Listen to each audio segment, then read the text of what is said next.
بسم الله الرحمن الرحيم.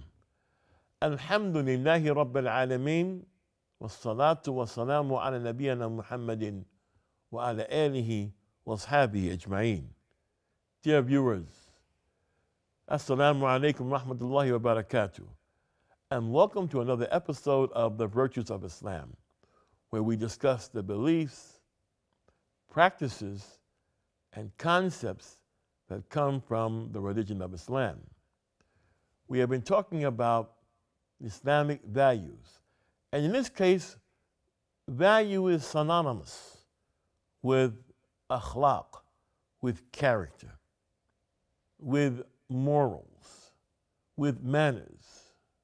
The Prophet ﷺ said, "Bu'ithtu li'utammima makarim al-akhlaq." I have been sent to exemplify human character. Before the Prophet ﷺ came, before his advent, human beings in their various cultures had characteristics about them that could be described as good, and they had characteristics about them that could be described as evil. When the Prophet Muhammad ﷺ came, his character completed the human endeavor to have good character. It completed the picture of character as something beautiful. And so human beings who became Muslims began to examine their character, examine their values against the Quran, and their character and etiquette and morals against the Sunnah of the Messenger sallallahu alaihi wasallam. So it became the main judgment over these characters. So the Prophet came to complete it, to exemplify it, to show a human characteristic in its most complete state. There's a stage of development in youngsters that's known as adolescence or a teenager. This has been something which is actually by name and by description something new in human history. It did not actually appear as a psychology or as a branch of human development until the 1800s. That's the 19th century. Adolescence is supposed to be a developmental,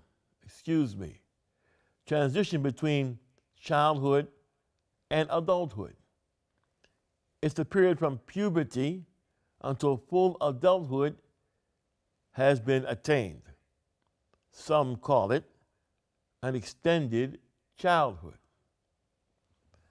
Adolescence is said to resemble a time when the human race was in a wild transitional stage.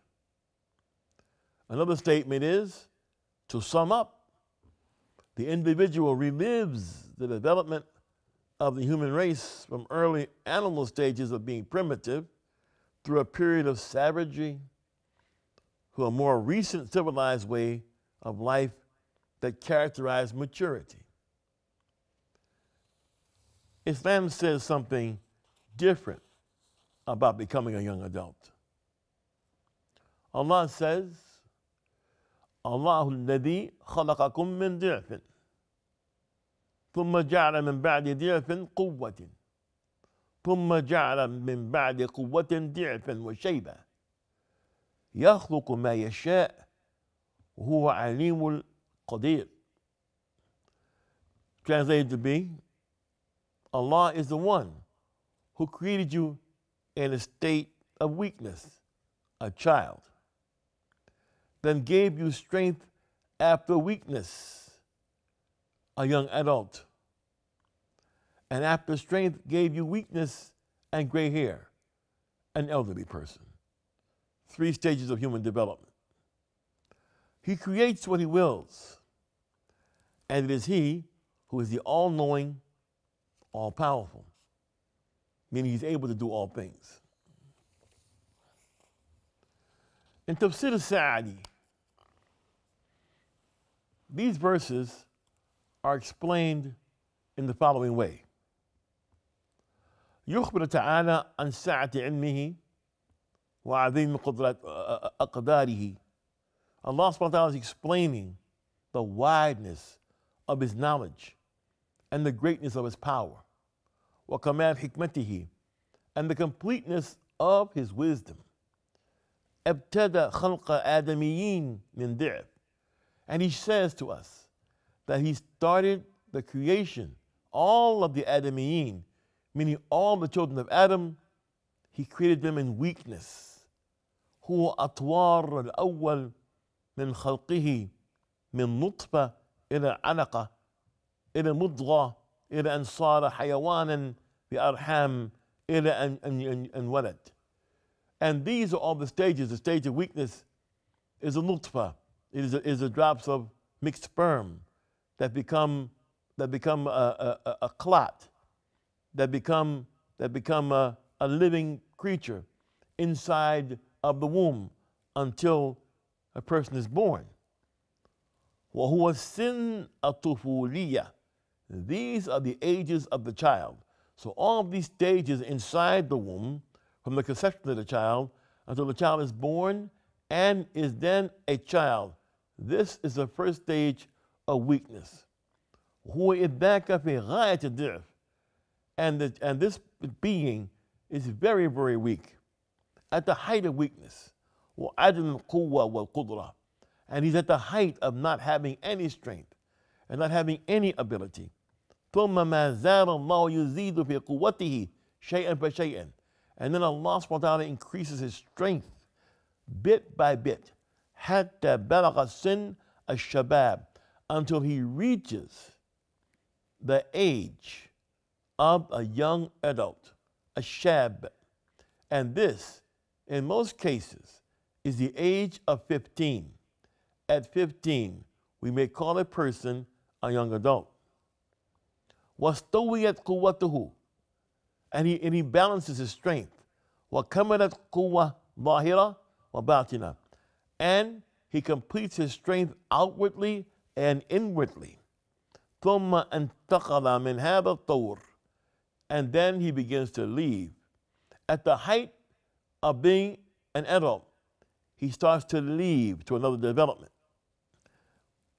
رجع إلى الضعف والشيبة والهرم, and he begins to return to weakness and being gray-haired and elderly and senile.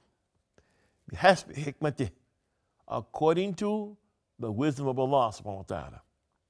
ومن حكمته أن يرى العبد, and from the wisdom of Allah subhanahu wa ta'ala is a servant himself. He will see يخلق ما يشاء, that Allah subhanahu wa ta'ala, He creates what He wants to create.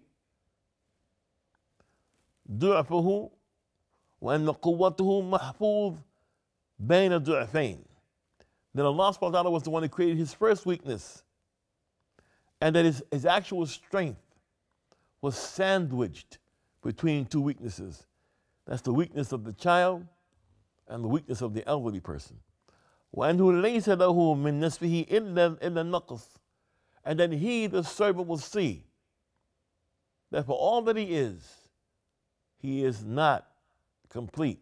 He has always had weakness. He is a weak one. ولولا تقوية الله له, if it had not been that Allah strengthened him, لما وصل إلى قوة, he would have never arrived at his strength. So people thank Allah for that strength, because they know they were weak at one point. They were children, and then they become strong. And by the wisdom that they see in the heavens and the earth, that Allah subhanahu wa ta'ala laid for them to see, and in their own selves, they see that they were between two weaknesses, and they were always weak. And it had not been for Allah subhanahu wa ta'ala to give them the strength, they would have never had it. وَلَوْ أَسْتَمَرَّتْ قُوَّتَهُ في زيادة, and he will understand, because he knows himself that his strength increased and continued to increase, he would become tyrannical and become cruel. وَلِيَعْلَمَ الْعِبَادِ كَمَا قُدْرَةُ اللَّهِ. And so the ibad, the servants, they will see and understand the power of Allah subhanahu wa ta'ala. التي لا تزال مستمرة يخلق بها الأشياء. That His power and His ability to do all things is continuous. ويدير بها الأمور. And that He continues to govern all affairs. And nothing can catch up to His power and ability. ولا ضعف ولا نقص بوجه من الوجوه.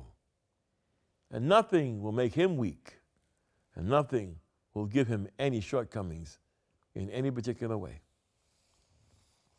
Allah subhanahu wa ta'ala also says about the human development, وَاللَّهُ أَخْرَجُكُم مِّن بُطُونِ أُمَّهَاتِكُمْ لَا تَعْلَمُونَ شَيْئًا وَجَعَلَ لَكُمُ السَّمْعَ وَالْأَبْصَارَ وَالْأَفْئِدَةَ لَعَلَّكُمْ تَشْكُرُونَ. And it was Allah who brought you out of the wombs of your mothers while you know nothing. And He gave you hearing and gave you sight and hearts that you might give thanks to Allah subhanahu wa ta'ala. This means هو المفرد بهذا النعم. He is the one who is the only one who controls this blessing. أخرجكم من بطون أمهاتكم لا تعلمون شيئا. Allah has brought you out of the wombs of your mothers while you know nothing. Meaning, لا تقدرون على شيء ثم أنه, then you weren't able to do anything, and then He جعل لكم السمع والأبصار والأفئدة, and He gave you hearing, and He gave you sight, and He gave you hearts, that you might give thanks to Allah subhanahu wa ta'ala. Allah subhanahu wa ta'ala خص هذه الأعضاء الثلاثة. Allah has specifically named these three members of the body لشرفها وفضلها, because they have honor and they have grace. ولأنها مفتاح لكل علم, and because the hearing and the sight and the hearts, they are the doors to all knowledge. فلا وصل العبد إلا من أحد هذه الأبواب الثلاثة. And so no servant has knowledge except by one of these three gates: the gates of the eyes, or the ears, or the hearts. And that's why it's important, brothers and sisters, that your child, becoming a young adult, he's like a cup, he's like a glass. His eyes are open to see things. His ears are open to hear things. His heart is open to perceive them. And you have to make sure he is seeing the correct things. And he's hearing what's correct, and his heart is gaining what's correct inside of it. وإلا فسائر الأعضاء والقوة ظاهرة وباطنة هو الذي أعطاهم إياها. And that these three gave the rest of the body its strength. وجعل يمنيها فيهم شيئا فشيئا. And that strength was given little by little. إلا أن يصل كل أحد إلى حال لائق به, until everyone reached the place that they should be, something suitable for them. وذلك لأجل أن يشكر الله. Why the strength? Why? It is to thank Allah Azza wa Jal. And how do we thank Him? Some people think it means say thank you. لا. How do we thank Allah? باستعمال ما أعطاهم من هذه الجوارح في طاعة الله. That we thank Him by using these body parts to obey Him. فمن استعملها بغير ذلك, whoever uses these body parts in some other way, حج عليه وقابل النعم بأقبح المقابلة. And so it's going to be an evidence against that person if he uses the parts of his body in some other way than to thank Allah, by obeying Allah. And he will receive something that is the opposite of a ni'mah. The following statement comes from people of knowledge concerning this part of human existence. The Sheikh says, Ya ayyuha al-ikhwa, O brothers, إن هناك مفهوما خاطئا في تربية النشء. There's a mistaken idea about raising the one who's being brought up. بعض الناس يرون أن ما بين البلوغ إلى سن العشرين. Some people think that between puberty and the age of 20 or the age of 24, from the age of a young adult, is a time, مرحلة يجب أن يعطي فيها شاب حريته. And this is the time to give the young adult his complete freedom. يفعل ما يشاء, so he can do whatever he wants. يعمل ما يشاء, that he can do anything that he wants to do. وترفع التكاليف عنه بدعوى المراهقة. And that we should take away all responsibilities from him under the call that he shouldn't be responsible because he's a teenager. So this particular sheikh says some people think that when you reach the age of puberty, between the age of puberty and 20 or 24, that the individual should be set free to say and do whatever he wants to do. And the reason he should be doing this, whatever he wants, without accountability, is because he's young. لا يسأل شاب عما عمل من فواحش ومنكرات والظلم والعدوان. And he should not ever be asked or called to account for deeds that he does, or even acts or statements of indecency or sin. Inshallah, in our next episode, we will continue this discussion. I'm Talib Abdullah for the Sharjah Media Corporation. Assalamu alaikum rahmatullahi wa barakatuh.